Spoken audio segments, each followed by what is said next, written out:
Hey guys, welcome back to me. ಇದು day 3 of 46 days. ಇವತ್ತಂತೂ ಎದ್ದೇಳಕ್ಕೆ ಆಗ್ತಾ ಇರಲಿಲ್ಲ ಚಳಿಗೆ ಆ್ಯಂಡ್ ತುಂಬಾನೇ ಟಯರ್ಡ್ ಆಗಿತ್ತು.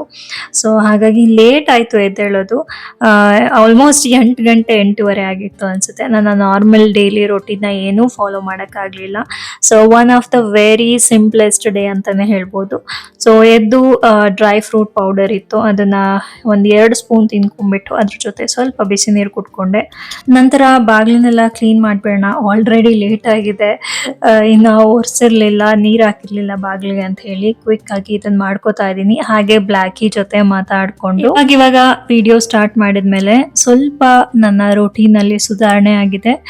ರೂಟೀನ್ ಫಾಲೋ ಮಾಡಕ್ಕೆ ಟ್ರೈ ಮಾಡ್ತಾ ಇದ್ದೀನಿ ಅಂತಾನೆ ಹೇಳ್ಬೋದು. ಬಟ್ ಕಷ್ಟ ಆಗ್ತಿದೆ, but still I can manage ಅನ್ಸುತ್ತೆ. ಡೈಲಿ ವ್ಲಾಗಿಂಗ್ ಮಾಡೋದು, ಡೈಲಿ ವಿಡಿಯೋ ಮಾಡೋದು, ಇಟ್ಸ್ ನಾಟ್ ಆನ್ ಈಸಿ. ಕೆಲಸನೂ ಮಾಡಿಕೊಂಡು ಇದನ್ನು ಮಾಡೋದಕ್ಕೆ, but I am trying my level best guys, seriously. ಹಾಗೆ ಒಂದು ಸಿಂಪಲ್ ಆಗಿ ಸಖತ್ತಾಗಿರೋ ಬಾರ್ಡರ್ ರಂಗೋಲಿನ ಬಿಡಿಸ್ಕೊತಾ ಇದ್ದೀನಿ. ಮುಂಚೆ ಎಲ್ಲ ಹಾಕ್ತಾ ಇದ್ದೆ, ಎಲ್ಲ ಮರ್ತೋಗಂಗೆ ಆಗ್ಬಿಟ್ಟಿದೆ. ಇವಾಗ ಸ್ವಲ್ಪ ಫೋನ್ ನೋಡ್ಬಿಟ್ಟು ಡಿಸೈನ್ ಎಲ್ಲ ಕಲ್ತ್ಕೊಂಡು ಹಾಕ್ತಾ ಇದ್ದೀನಿ. ಅಷ್ಟರಲ್ಲಿ ನನ್ನ ಹಸ್ಬೆಂಡ್ ಉಪ್ಪಿಟ್ಟು ಮಾಡಿಕೊಟ್ಟಿದ್ರು. ಆಕ್ಚುಲಿ ಉಪ್ಪಿಟ್ಟು ನನ್ನ ಫೇವ್ರೇಟ್. ನನ್ಗೆ ಗೊತ್ತು ತುಂಬಾ ಜನಕ್ಕೆ ಫೇವ್ರೇಟ್ ಇರಲ್ಲ ಇದು ಉಪ್ಪಿಟ್ಟು ಅಂತ ಹೇಳಿ, ಅಂದ್ರೆ ಉಪ್ಪಿಟ್ಟು ಅಂತಾನೆ ಆಗ್ತಿರಲ್ಲ, ಬಟ್ ನನಗೆ ಫೇವ್ರೇಟ್ ಆ್ಯಂಡ್ ಅಮ್ಮಗೂ ಕೂಡ ಫೇವ್ರೇಟ್. ಉಪ್ಪಿಟ್ಟು ಅಂದರೆ ಆ ಸ್ಮೆಲ್ ಬಂದ ತಕ್ಷಣ ಬಂದ್ಬಿಡ್ತಾರೆ. ಸೊ ನಾನು ಅಲ್ಲೇ ಅವ್ರದ್ದು ಬಟ್ಲು ಇಟ್ಬಿಟ್ಟು ಒಂದೊಂದು ಸ್ಪೂನ್ ಹಾಕ್ತಾ ಇದ್ದೆ. ತುಂಬ ಹಾಕಲ್ಲ, ಬಿಕಾಸ್ ಅವ್ರಿಗೆ ಗ್ಯಾಸ್ಟ್ರಿಕ್ ಆಗುತ್ತೆ ಅಂತ ಹೇಳಿ. ಸೊ ಸ್ವಲ್ಪ ಒಂದು 2-3 ಸ್ಪೂನ್ಸ್ ಅಷ್ಟು ಹಾಕಿದ್ದಾಯಿತು. ಈ ಥರ ಟೈಮ್ ಆದಾಗ ನನಗೆ ಬ್ರೇಕ್ಫಾಸ್ಟ್ ಮಾಡೋಕ್ಕೆ ಟೈಮ್ ಇಲ್ಲ ಅನಿಸ್ದಾಗ ಪಾಪ ನನ್ನ ಹಸ್ಬೆಂಡೇ ಹೆಲ್ಪ್ ಮಾಡೋದು. ನನಗಿಂತ ಜಾಸ್ತಿ ಅವರೇನೆ ಕುಕಿಂಗ್ ಜಾಸ್ತಿ ಮಾಡೋದು ಮನೆಯಲ್ಲಿ. ಸೊ ಬ್ರೇಕ್ಫಾಸ್ಟ್ ಆಯಿತು. ಬ್ರೇಕ್ಫಾಸ್ಟ್ ಮುಗಿಸ್ಕೊಂಡು ಇನ್ನು ಆಫೀಸ್ ಲಾಗಿನ್ ಟೈಮ್ ಆಯಿತು. ಲಾಗಿನ್ ಹಾಕೊಂಡು ಸೈಡ್ ಬೈ ಸೈಡು ಇವತ್ತು ಗ್ರ್ಯಾಟಿಟ್ಯೂಡ್ ಜರ್ನಲ್ ಬರೆದಿರಲಿಲ್ಲ, ಸೊ ಅದನ್ನು ಶುರು ಮಾಡಿದೆ. ಆ್ಯಸ್ ಆಲ್ವೇಸ್ ನಮ್ಮ ಹತ್ರ ಇರೋದಕ್ಕೆ ಥ್ಯಾಂಕ್ಫುಲ್ ಆಗಿರಬೇಕು ಯಾವತ್ತೂ. ಸೊ ಅದಂತೂ ನಾನು ಡೈಲಿ ಮಾಡ್ತೀನಿ. ಡೈಲಿ ಇನ್ ಕೇಸ್ ಬರೆಯೋಕ್ಕಾಗಿಲ್ಲ ಅಂದ್ರೂ ಸೊ ಐ ಕೀಪ್ ಸೇಯಿಂಗ್, ನಾನು ಅನ್ಕೋತಾ ಇರ್ತೀನಿ, ಅಂದರೆ ಮನಸ್ಸಲ್ಲೇ ಅನ್ಕೋತಾ ಇರ್ತೀನಿ. ಸೊ ನನ್ನ ಹತ್ರ ಏನಿದೆ ಅದಕ್ಕೆ ತುಂಬಾ ಗ್ರೇಟ್ಫುಲ್ ಆಗಿರ್ತೀನಿ. So in middle as usual ಒಂದು 11:30 ಹಂಗೆ ಕಾಫಿ ಮಾಡಿಕೊಂಡು ಕುಡ್ದಿದ್ದಾಯಿತು. ಇನ್ನು ಅಮ್ಮು ಏನು ಮಾಡ್ತಾಯಿದ್ರು ಇವತ್ತು, ಕಿಚನ್ಗೆ ಹೋಗ್ಬಿಟ್ಟು ತೆಂಗಿನಕಾಯಿನ ಕತ್ಕೊಂಡ್ಬಂದಿದ್ದು. ಏನದು? ಹಾಂ, ಕಾಯಿ ಕತ್ಕೊಂಡ್ಬಂದಿದ್ಯಾ?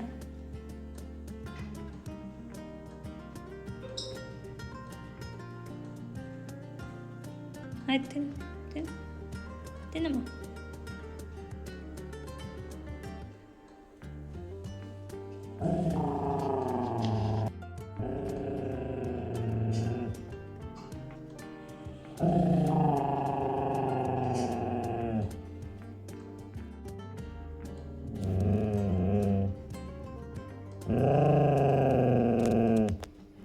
ನೋಡಿದ್ರಲ್ಲ, ಅವ್ರದ್ದು ಫೇವ್ರೇಟ್ ಏನಾದರೂ ಮುಟ್ಟಿದ್ರೆ ಹಾಗೆ ಕಚ್ಚಿಸ್ಕೋಬೇಕಾಗುತ್ತೆ. ಕಚ್ಚಲ್ಲ ಅಂತ ಗೊತ್ತಿದ್ರೂ ಭಯ ಆಗುತ್ತೆ. ಏನು ಮಾಡೋದು, ಅದು ಒಂಥರ ಇನ್ನರ್ ಫಿಯರ್ ಅಂತ ಹೇಳ್ತಾರಲ್ಲ, ಆ ಥರ.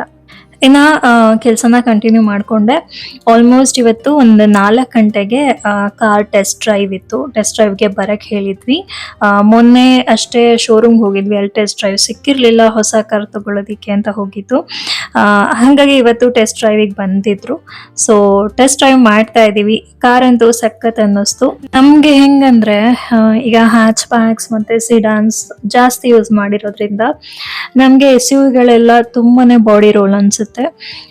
ಈ ತರ ಚಿಕ್ಕದು ಕುಳ್ಳಗಿರುತ್ತಲ್ಲ, ಆ ಕಾರ್ಗಳನ್ನೇ ನಮ್ಗೆ ತುಂಬಾನೇ ಇಷ್ಟ ಆಗೋದು. ಅಂಡ್ ವೆರಿ ಗುಡ್ ಕಂಫರ್ಟ್ ಅನ್ನೋದು.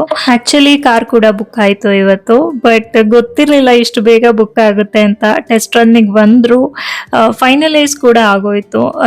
ಗೊತ್ತಿಲ್ಲ ಇದು ಹೆಂಗಾಯ್ತು ಏನು ಅಂತ. ಇನ್ನ ಸೆಕೆಂಡ್ಸ್ ಅಂತಾರಲ್ಲ, ಆ ತರ ಆಗೋಯ್ತು. ಅಂಡ್ ಕಾರ್ ಕೂಡ ಫೈನಲೈಸ್ ಆಗಿ ನಾವು ಈ ಸಲ ಸೆಲೆಕ್ಟೆಡ್ ನಂಬರ್ನ ತಗೋತಾ ಇದೀವಿ. ಸೆಲೆಕ್ಟೆಡ್ ನಂಬರ್ಗೆ ಅಂತ ಹೇಳಿ 25K ಎಕ್ಸ್ಟ್ರಾ ಅಂತ ಹೇಳಿದ್ದಾರೆ. ನೋಡೋಣ, ಮುಂದೆ ಹೋಗ್ತಾ ತೋರಿಸ್ತೀನಿ ಯಾವ ಕಾರು ಏನು ಎಷ್ಟಾಯ್ತು ಅಂತ. ಇವತ್ತು ವೆಡ್ನೆಸ್ಡೇ ಆಗಿರೋದ್ರಿಂದ hair care day. Hair oil ಮಾಡಬೇಕಿತ್ತು. ನನ್ನ ಕೂದಲಂತೂ 3 ಡೇಸ್ ಒಮ್ಮೆಲೆ ಡ್ರೈ ಆಗ್ತಾ ಬರುತ್ತೆ. ಹೇರ್ ಆಯಿಲ್ ಮಾಡಲೇಬೇಕು ಅಥವಾ ಯಾವುದಾದ್ರೂ ಹೇರ್ ಪ್ಯಾಕ್ ಹಾಕ್ಲೇಬೇಕು. ಇನ್ನು ಹೇರ್ ಕೇರ್ ಬಗ್ಗೆ ಮಾತಾಡೋದಾದ್ರೆ ಮೇಲೆ ಏನು ಹಚ್ತೀವಿ ಅದು ಮಾತ್ರ ಮುಖ್ಯ ಅಲ್ಲ, ಅದು ಏನೊಂದು 5 to 10% ಹೆಲ್ಪ್ ಆಗ್ಬೋದೇನೋ ಅಷ್ಟೇನೆ. ನಮ್ಮ ಹೇರ್ ಏನಿದೆ, ಸ್ಕಿನ್ ಏನಿದೆ, it all depends on intake. ನಾವು ಏನು ಬಾಡಿಗೆ ತಗೋತೀವಿ ಅದ್ರ ಮೇಲೆ ಡಿಪೆಂಡ್ ಆಗುತ್ತೆ. ಸಾಕಷ್ಟು ಪ್ರೋಟೀನ್ಸ್, ಒಮೆಗಾ ಇನ್ಕ್ಲೂಡ್ ಮಾಡಬೇಕಾಗತ್ತೆ, ಮತ್ತೆ ವಿಟಮಿನ್ ಎ, ಬಯೋಟಿನ್ ಇದೆಲ್ಲ ಫುಡ್ ಅಲ್ಲಿ ಇನ್ಕ್ಲೂಡ್ ಮಾಡ್ಕೋಬೇಕಾಗತ್ತೆ. ನೆಕ್ಸ್ಟ್ ಬಂದ್ಬಿಟ್ಟು ರೆಗ್ಯುಲರ್ ಆಗಿ ಆಯಿಲ್ ಮಾಡಬೇಕಾಗುತ್ತೆ. ತುಂಬ ಜನ ಆಯಿಲಿಂಗ್ ಅಂದ್ರೇನೆ 1 ಕಿಲೋಮೀಟರ್ ದೂರ ಓಡ್ತಾರೆ, ಬಟ್ ರೆಗ್ಯುಲರ್ ಆಯಿಲ್ ಅನ್ನೋದು ಸ್ಕ್ಯಾಲ್ಪಿನ ಹೆಲ್ತಿಗೆ ತುಂಬಾನೇ ಇಂಪಾರ್ಟೆಂಟ್ ಆಗುತ್ತೆ. ಆಯಿಲ್ನ ಸ್ವಲ್ಪ ಬೆಚ್ಚಗೆ ಮಾಡಿ ಹಚ್ಕೊಳ್ಳೋದ್ರಿಂದ ಜಾಸ್ತಿ ದೂರ ಅಬ್ಸಾರ್ಪ್ಷನ್ ಆಗುತ್ತೆ, ಅಂದ್ರೆ ಡೀಪ್ ಆಗಿ ಹೋಗುತ್ತೆ ಲೇಯರ್ಸ್ಗೆ ಅಂತ ಹೇಳ್ತಾರೆ. ನೆಕ್ಸ್ಟ್ ಬಂದ್ಬಿಟ್ಟು ನಾವೇನು ಶಾಂಪೂ ಯೂಸ್ ಮಾಡ್ತಿದೀವಿ ಆದಷ್ಟು ಅದು ಮೈಲ್ಡ್ ಶಾಂಪೂ ಆದ್ರೆ ತುಂಬಾನೇ ಒಳ್ಳೇದು. ಮೈಲ್ಡ್ ಅಂದ್ರೆ ಸಲ್ಫೇಟ್, ಪ್ಯಾರಬಿನ್ ಫ್ರೀ ಇರುತ್ತಲ್ಲ ಆ ತರದ ಶಾಂಪೂ. ಇನ್ ಕೇಸ್ ಆಯಿಲ್ ಹೋಗಲ್ಲ ಅಂದ್ರೆ ನಾರ್ಮಲ್ ಶಾಂಪೂನ ಯೂಸ್ ಮಾಡ್ಬೋದು, ಬಟ್ ಅದನ್ನ ಡೈಲ್ಯೂಟ್ ಮಾಡಬೇಕಾಗುತ್ತೆ ನೀರಲ್ಲಿ.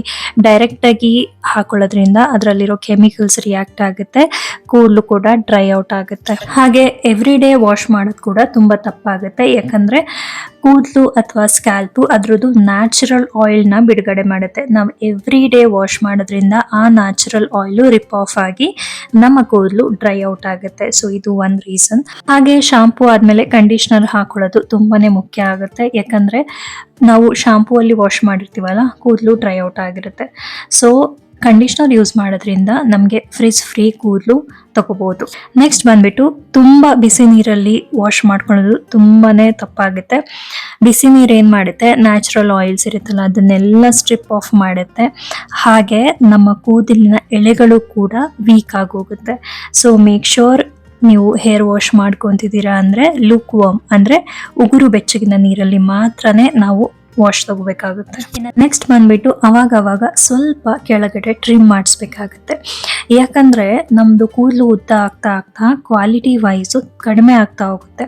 ಅಂದ್ರೆ ಕೆಳಗೆ ಸ್ಪ್ಲಿಟ್ ಎಂಡ್ಸ್ ಆಗೋದು ಈ ತರ ಎಲ್ಲ ಆಗ್ತಾ ಹೋಗುತ್ತೆ. ಸೊ ರೆಗ್ಯುಲರ್ ಆಗಿ ಒಂದು 8 to 10 ವೀಕ್ಸಿಗೆ ರೆಗ್ಯುಲರ್ ಟ್ರಿಮ್ ತಗೊಳ್ಳೋದ್ರಿಂದ ಅಂದ್ರೆ ಕಟ್ ಮಾಡಿಸೋದ್ರಿಂದ ತುಂಬಾ ಹೆಲ್ತಿಯಾಗಿ ಕೂದಲಿರುತ್ತೆ.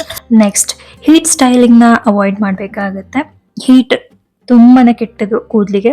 ಸೊ ಇನ್ ಕೇಸ್ ಏನಾದರೂ ಕರ್ಲಿಂಗು, ಸ್ಟ್ರೈಟ್ನಿಂಗು ಮಾಡಬೇಕಂದ್ರೆ ಹೀಟ್ ಪ್ರೊಟೆಕ್ಟೆಂಟ್ ಸ್ಪ್ರೇನ ಯೂಸ್ ಮಾಡ್ಕೊಂಡ್ಬಿಟ್ಟು then you can start with styling. ಬಾಡಿನ ಹೈಡ್ರೇಟ್ ಮಾಡಿರೋದು ತುಂಬಾನೇ ಮುಖ್ಯ.